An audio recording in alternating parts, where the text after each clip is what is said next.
Voyager 2 has been around for nearly 50 years, sailing through the darkness of space like a ghost ship of human curiosity, drifting further away from the planet than any machine we have ever constructed, whispering its final observations into the void. For most of that time, its transmissions were predictable: particles, plasma readings, cosmic ray fluctuations, exactly what scientists expected from a probe coasting through the interstellar cipher. But everything changed when one transmission included something it was never programmed to capture: an image, not a visual artifact, not a static anomaly, an actual structured transformation of a high-frequency signature into what analysts have begun calling a visual decoder. At first glance, it looked like a dense cloud of heat and noise, pointless, like watching static from an old analog TV. But after enhancement, layering, and time-filtered analysis, the form began to shift into something recognizable. It wasn't a star. It wasn't a planet. It even lacked features from our solar system's interior, and yet it was observing us. The deeper scientists dug, the more disturbing the image became, not because of what it showed, but because of what was missing around it: light, distortions that hinted at a gravitational influence, as if this object wasn't just observing, but bending space itself.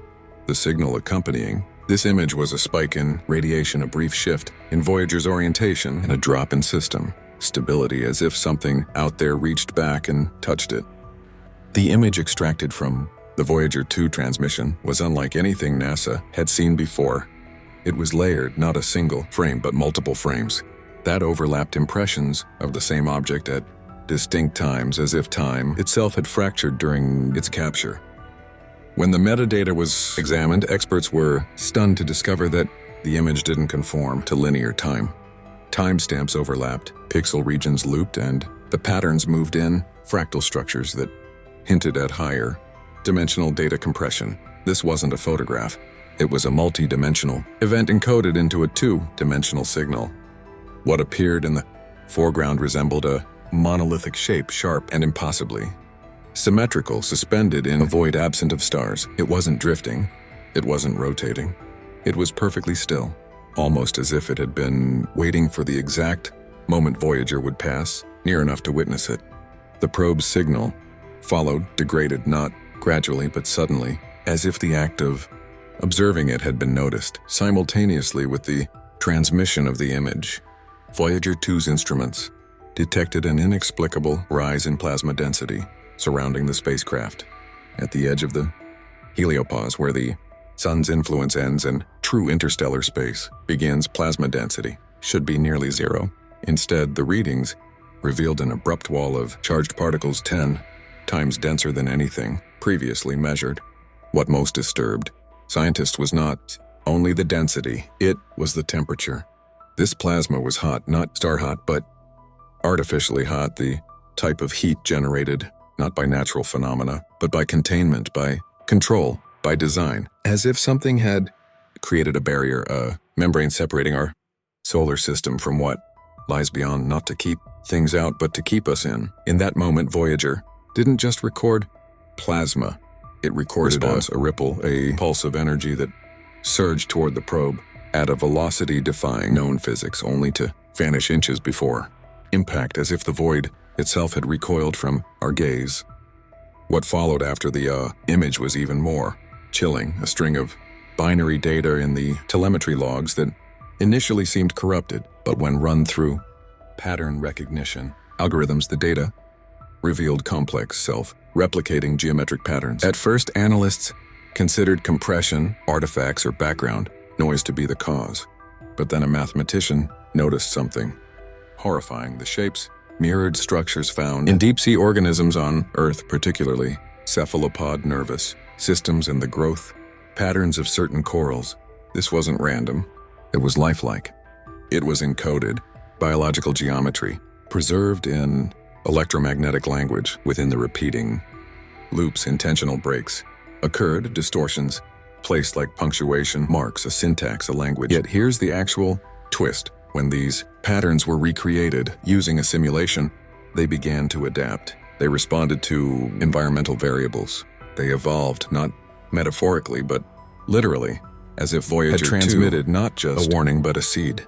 As global space agencies scrambled to decode the image and the geometric patterns of final anomaly began to emerge, Voyager 2's trajectory had subtly shifted as if it had been pushed not by force but with intent. Despite being far beyond any known gravitational influence, the probe's orientation adjusted by 3.2 to ground, just enough to realign its high-gain antenna toward an uncharted region of space. A second image followed, captured or perhaps sent. One like it was simpler, a light ring that is expanding around the monolith, growing with each subsequent data burst. NASA cut the live feed. Public databases were scrubbed but not fast enough. A few private observatories managed to record the faint echoes of that transmission and made a peculiar discovery. The object that Voyager saw was now emitting a signal of its own, a new frequency, one that mirrors the golden document that Voyager brought from Earth. Only the message this time did not come from us. It was to us, as was the voice that said, it unmistakable. Not human, not synthetic, but familiar like an echo. We didn't know we'd been hearing since the dawn of our species. As astrophysicists delved deeper into the second image and its expanding ring of light, another unexpected phenomenon began to emerge. Gravitational lensing. However, it was not from any significant nearby object. Instead, the space surrounding Voyager 2 itself appeared to be warping. Simulations showed that the curvature did not correspond to any known celestial body. It revolved around empty coordinates like a hollow gravitational anomaly with no apparent cause. Some scientists speculated that the space around the probe had become non-Euclidean, curved in ways that defied three-dimensional logic, the kind of distortion you'd expect.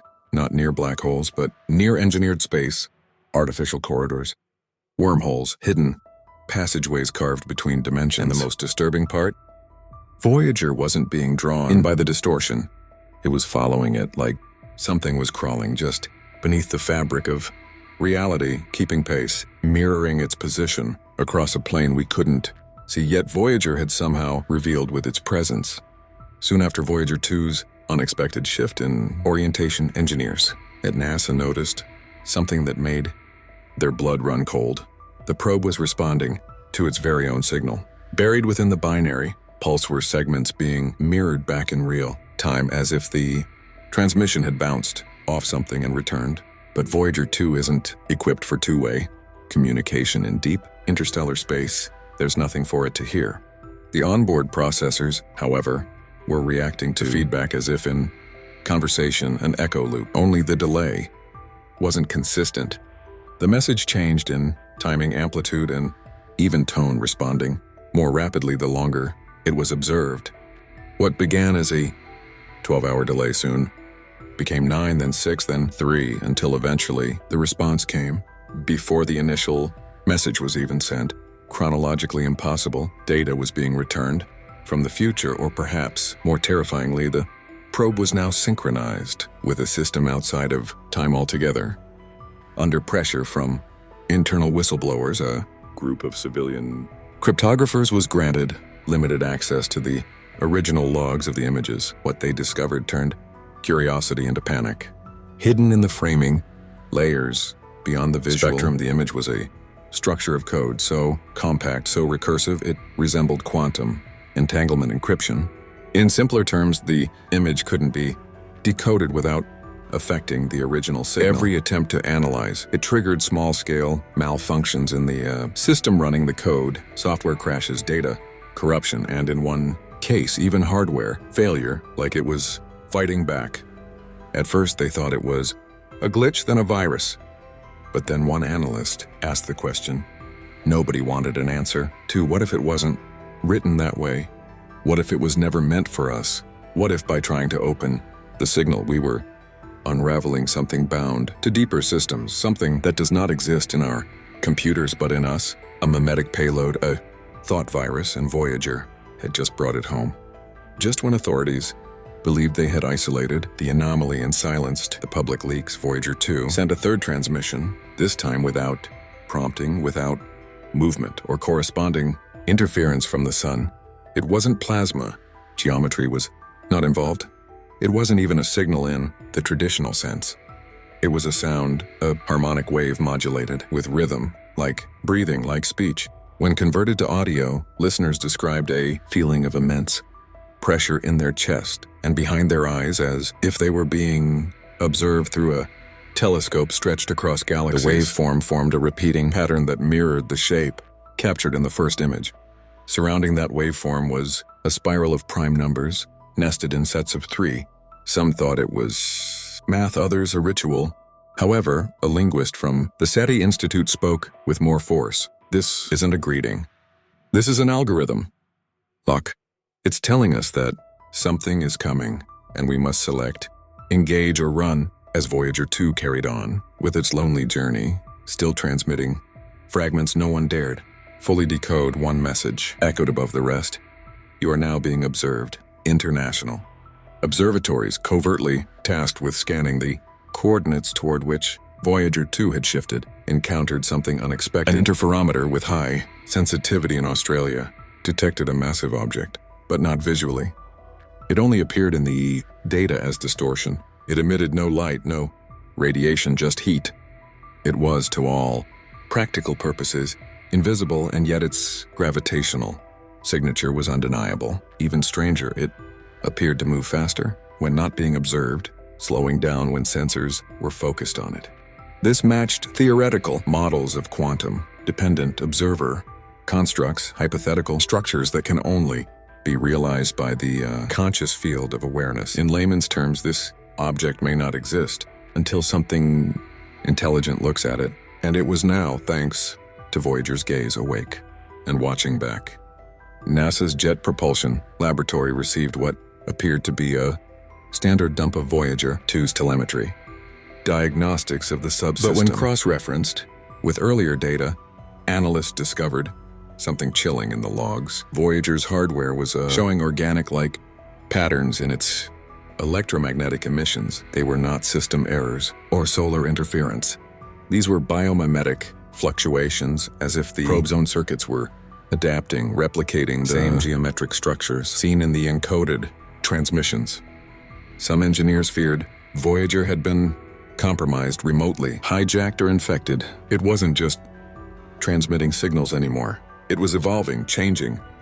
One technician reportedly muttered, "It's learning how to think." And if that's true, then the machine we sent to explore the universe is no longer ours. It may no longer even be a machine. Then came the most unsettling phase. Everything went quiet. Voyager 2's signal didn't cut out. It didn't degrade. It simply stopped sending anything intelligible. The carrier wave was there, strong as ever, but the data was white noise, filled with cycles of null code that repeated in planned empty loops like placeholders. Scientists feared this could mean the probe had been overtaken. Others feared something worse, that Voyager was now acting as a relay, repeater for an even more extensive structure, now in line with our solar system. SETI arrays reported faint echoes across unrelated parts of the sky, all with the same modulation, repeating patterns from Voyager's last real signal. It was as if the void itself had recalled our message and was practicing sending one back. A chilling thought came to mind. Suppose we weren't just getting responses? Suppose they were practicing. In an effort to calm the rising panic, insiders attended a secret meeting convened between leading figures from NASA, the European Space Agency, and the United Nations Office for Outer Space Affairs. During that summit, a suppressed file was declassified. Alpha 01 of the Voyager event log, dated from 1982. It talked about a similar anomaly found shortly after launch, but which had been buried to prevent public panic. The signal then was weaker, almost childlike, but it carried the same prime number spiral now, visible in inverted data pulses. In that early file, a line had been redacted. Until now, if signal repeats in future, cycle, initiate, planetary alert, and object protocol, deflection measures. That protocol had never been activated, but now the decision was back on the table. Because if the final image of Voyager wasn't a discovery but a recurrence, then whoever knows what's coming already has a path, and it's more than just coming. It may be returning the world's attention remained, however, fixated on the now silent Voyager 2 transmission. A peculiar and haunting realization surfaced. The final image sent back by the probe was not unique. In fact, an identical pattern had been previously observed in a captured radio burst near the location of a quasar-like object in the Sculptor Galaxy back in 2009. At the time, it had been dismissed as data corruption, a fluke, but now cross-referenced against Voyager's image. The structure was nearly flawless, a match. What did that mean? That the same organic shape, recursive and with mathematical purpose, had surfaced independently in two different parts of the universe over various decades and technologies. The implications were terrifying. We weren't seeing a new discovery, we were seeing a repeating pattern, something that emerges when a civilization reaches a specific threshold, like a cosmic rite of passage. But what if it wasn't meant for us to finish? This wasn't just a repeating pattern. It was geometric, unlike anything in Euclidean space. Researchers in Japan and Germany simultaneously reported that when the image was folded along multi-dimensional planes using quasi-crystal math, a shape started to emerge, a new one that isn't in any known biological or stellar system. The shape appeared to rotate inward endlessly, an imploding spiral that mapped onto Voyager's own flight path.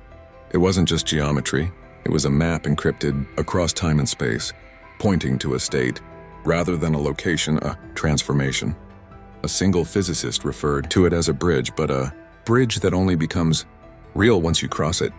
But cross into where or what? If Voyager triggered something, had it opened that bridge? Was it still on our side of the bridge, or had it already left us behind? In the days following the last signal, an unusual series of events unfolded among the global scientific elite. Several high-profile astrophysicists, experts, and classified military personnel, consultants withdrew from public view. Their social media profiles were deleted, silent. Private institutions removed their names from rosters. Quiet resignation swept through aerospace.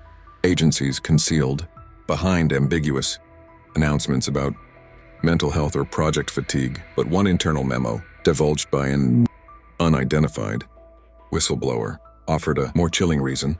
Subject has asked to be moved right away to underground facility. Site 7 claims to have received the call from Signal Fragment C. What exactly was Fragment C? No one outside that facility knew, but the pattern was unmistakable. Those who spent the most time analyzing Voyager's final image were no longer willing to remain on the surface, as if they knew something was coming, but it wouldn't arrive calmly. And then the alignment began, without fanfare, without any prior warning or even a single official press release. The global network of very long baseline (VLB) interferometry telescopes began reorienting, not toward any known star, planet, or galaxy, but to an empty patch of sky near the ecliptic. Astronomers refused to explain. Politicians ignored the shift, but amateur radio operators noticed the frequency, a harmonic blend of 52 hertz, known as the most isolating sound in the ocean now, echoing through space. It was Voyager's final note, replicated, redirected, and amplified. Toward what? No one could say. But one thing was clear. Something had answered. And every dish on Earth was now listening, not by command, but by instinct, as if the world itself had just remembered something long forgotten, something ancient, something already written in the stars. As a result, after decades of lurching in silence through the abyss, Voyager 2 had done something nobody anticipated. Not just sent back an image, but unveiled a curtain we were unaware was there. With a single transmission, it shook the foundation of what we believed space to be, a vast emptiness, cold and indifferent. But we now know that it's neither devoid of interest nor empty. It's watching and listening, and possibly it always was. The image was never meant to be beautiful. It was a warning, a whisper, echoing across dimensions, breaking through the vacuum, not with force but with intent. Whether that intention is to accept, test, or judge, we don't yet know. But one thing is certain: the world has changed, not because of what we saw, but because we were seen. The stars may appear still tonight. The sky may seem as silent as ever, but Somewhere beyond those stars, something conscious, something old, now recognizes our name, and it's already answered. Voyager wasn't just a messenger, it was a mirror. And in it, we didn't just find an image of space, we found the reflection of our place within it. So the next time you look up at the night sky, remember somewhere beyond those stars, something looked back, and it didn't blink.